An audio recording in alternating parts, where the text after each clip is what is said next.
अयोध्या में 17 अक्टूबर से अयोध्या की रामलीला की पेशकश की जाएगी, जिसमें बॉलीवुड के अदाकार अदाकारी करेंगे।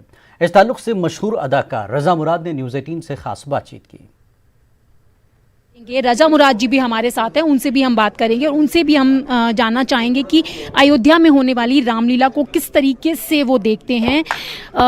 सर, आपने कहा कि जो रामायण है वो राष्ट्रीय सद्भावना का संदेश देती है। सभी धर्मों के लोग यहाँ पर काम कर रहे हैं। अगर सब लोग एक साथ काम कर सकते हैं तो फिर जब थोड़ी सी चीज़ों को लेके वाद विवाद होते हैं वो क्यों नहीं खत्म हो सकते?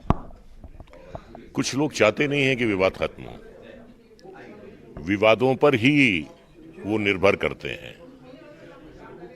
तो मैं ये कहूँगा कि है जिनका काम वो अहले सियासत जाने, मेरा पैगाम मोहब्बत है जहाँ तक पहुँचे।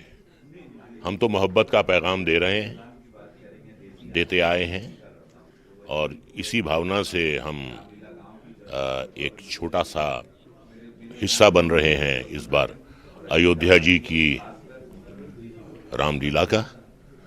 और जो वलवला, जो जोश, जो प्रसन्नता इस बार अयोध्या जी में रामलीला खेलने का है, वो पहले कभी ये जोश नहीं आया, ये वलवला नहीं आया जो आज है हमारे अंदर।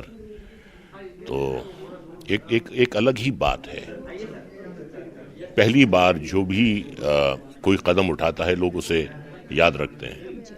मोहब्बत हमने माना जिंदगी बर्बाद करती है, मोहब्बत हमने माना जिंदगी बर्बाद करती है, ये क्या कम है कि मर जाने पे दुनिया याद करती है। बिल्कुल सर, आप अहिरावन का रोल प्ले कर रहे हैं और आपने अभी बात की कि जो भी पिक्चर्स में या जो भी किसी भी टीवी सीरियल में जो विलेन होते हैं कहीं ना कहीं वो इसलिए रखे जाते हैं ताकि समाज को एक संदेश दिया जाए कि जो बुराई है वो कभी ना कभी ज़रूर खत्म होती है और सत्य की जीत होती है। बिल्कुल होती है, इसमें तो कोई शक ही नहीं है, इसमें कोई शक नहीं है। और रामलीला जो है वो सीख देती है।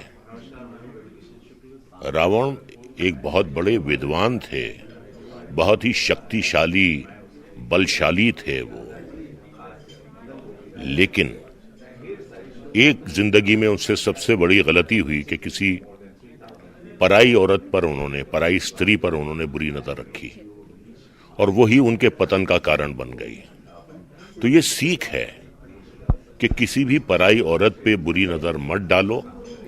और मुझे बहुत अच्छा लगता है जो महिलाएं सिंदूर लगाती हैं, जो महिलाएं मंगलसूत्र पहनती हैं, कि हम पराई हैं, हम किसी की हो गई हैं, हम पे बुरी नजर ना डालो। तो कोई भी जो बेहाता औरत है उस पे बुरी नजर डालना या उससे करीब होने की कोशिश करना जो है वो बहुत गलत है। तो ये सीख है।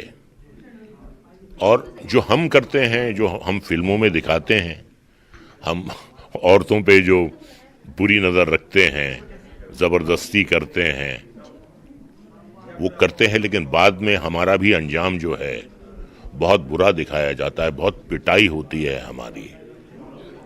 तो बात वही है कि बुरे काम का जो है वो बुरा नतीजा है, वो रावण करे या रजा मुराद करे, वो उसका नतीजा जो है, उसका परिणाम जो है वो बहुत ही भयंकर होता है। बस सर, एक छोटा सा सवाल और है कि पैंडेमिक के बीच में अयोध्या में इतनी बड़ी भव्य रामलीला हो रही है, तो कितना बड़ा चैलेंज इसे देखते हैं? नहीं, देखिए, चैलेंज तो है, चैलेंज यकीनन है, क्योंकि जब भी आप घर से बाहर निकलते हैं,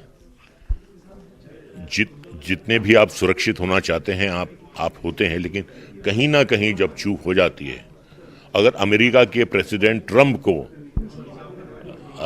कोविड हो सकता है तो दुनिया में कोई सुरक्षित नहीं है। तो थोड़ा जोखिम तो जिंदगी में उठाना पड़ता है। घर से बाहर निकलने का मतलब ही यह है कि आप जोखिम उठा रहे हैं। तो यकीनन ये जोखिम है, लेकिन एक काम जब आप नेक नियति से करते हैं, अच्छी नियत से करते हैं। मैं अकेला ही चला था जानिबे मंजिल, मगर लोग साथ आते गए और कारवां बनता गया। जब आप एक अच्छी नियत से कोई काम करते हैं तो लोग आपके साथ हो जाते हैं। तो जोखिम यकीनन जोखिम है, और जोखिम के बिना तो कोई काम जिंदगी में होता भी नहीं है। तो आपने देखा, ये थे हमारे साथ बात करने के लिए बीजेपी सांसद रवि किशन और बॉलीवुड एक्टर रजा मुराद, जिनका कहना है कि अयोध्या में होने वाली भव्य रामलीला को लेकर बेहद उत्साहित हैं, क्योंकि रामलीला हमें संदेश देती है कि बुराई का अंत जरूर होता है। कैमरा पर्सन गौरव के साथ रचना, न्यूज़ 18 दिल्ली। इस बुलेटिन में फिलहाल इतना ही। मज़ीद ताज़ा खबरों के लिए आप लॉग इन कर सकते हैं हमारी वेबसाइट news18urdu.com पर। आदाब।